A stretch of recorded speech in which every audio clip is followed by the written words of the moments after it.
हाल ही में राम मंदिर का उद्घाटन किया गया था, जिसमें इस व्यक्ति को न्योता नहीं दिया गया। और सिर्फ इसे ही नहीं, ये जो साहब है हमारे मुरली मनोहर जोशी जी, इन्हें भी न्योता नहीं दिया गया।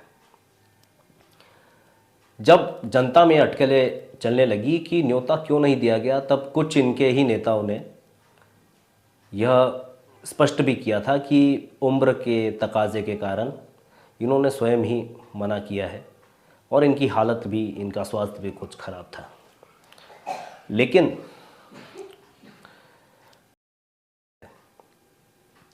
अगर वे इस उद्घाटन में आ सकते हैं तो ये नेता क्यों नहीं? ऐसी क्या चिढ़ है? क्योंकि पूर्व में भी इस व्यक्ति का अनादर करते हुए स्टेज पर मोदी जी को देखा गया था। जब ये व्यक्ति हाथ जोड़ के हमारे प्रधानमंत्री जी का सत्कार कर रहा था, तो उन्होंने उन्हें हाथ जोड़े बगैर, उनसे संवाद किए बगैर वे आगे बढ़ गए थे। ये एक ऐसी बौखलाहट है जो मोदी जी के मन से नहीं निकल रही थी। कुछ दिनों पूर्व जब भारत रत्न की घोषणा की गई थी बिहार के पूर्व दिवंगत मुख्यमंत्री कर्पूरी ठाकुर जी के लिए, तब भी अगर इन्हें भारत रत्न देना था तो उनके नाम के साथ ही आडवाणी जी का नाम की घोषणा करनी थी। ऐसी घोषणा नहीं की गई और उनका अनादर किया गया न्योता ना देके। इससे हमारे जो हिंदूवादी संगठन है, आरएसएस और विश्व हिंदू परिषद और आदि, इसके कार्यकर्ताओं में, इसके वरिष्ठ जनों में मोदी जी के विरुद्ध जो गुस्सा पनप उठा था, उसे दबाने के लिए ये एक राजनीतिक कदम उठाया गया और आडवाणी जी को आखिरकार भारत रत्न देने की घोषणा की गई, जिससे कि यह मुद्दा थोड़ा दब जाए। लेकिन हम आपको ये बता दें कि इससे विपक्ष के नेताओं को एक मुद्दा तो मिल गया था। विपक्ष एक अपनी जगह है, लेकिन हमारे ही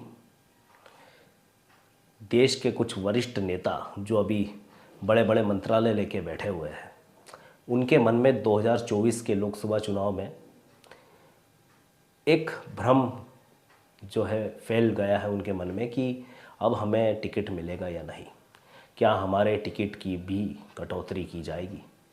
क्योंकि जिस प्रकार से अभी नरेंद्र मोदी जी ने अब की बार 400 पार का नारा दिया था और फिर धीरे से उसे एडिट करके 370 पे ले आए थे, ये कहीं से कहीं तक उनके मन में भी भूचाल ला सकता है कि क्या हमें 2024 के लोकसभा चुनाव का टिकट मिलेगा या नहीं मिलेगा। लेकिन इस व्यक्ति का जो अनादर किया है, यह काफ़ी हद तक आने वाली राजनीति में एक कलंक की तरह देखा जाएगा। क्योंकि जिस व्यक्ति ने आपकी पार्टी को एक सहारा दिया, एक किस मजबूती से वो उस पार्टी को लेके चला। 1990 के दशक में जब कांग्रेस अपनी मजबूत दौर से गुजर रही थी, तब रथ यात्रा की गई इस व्यक्ति द्वारा। इनके साथ में हमारे पूर्व प्रधानमंत्री स्वर्गीय श्री अटल बिहारी वाजपेयी जी भी थे।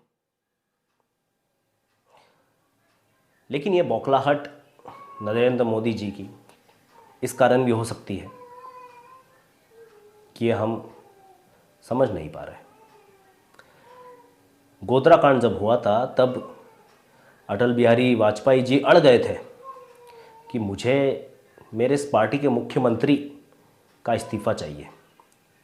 उन्होंने प्रेस कॉन्फ्रेंस में यह भी कहा था शासक के लिए कि एक राजा के मन में प्रजा प्रजा में भेद नहीं हो सकता, न जन्म के आधार पर, न जाति के आधार पर, न संप्रदाय के आधार पर। वही कर रहे हैं। मुझे विश्वास है कि नरेंद्र भाई यही कर रहे हैं।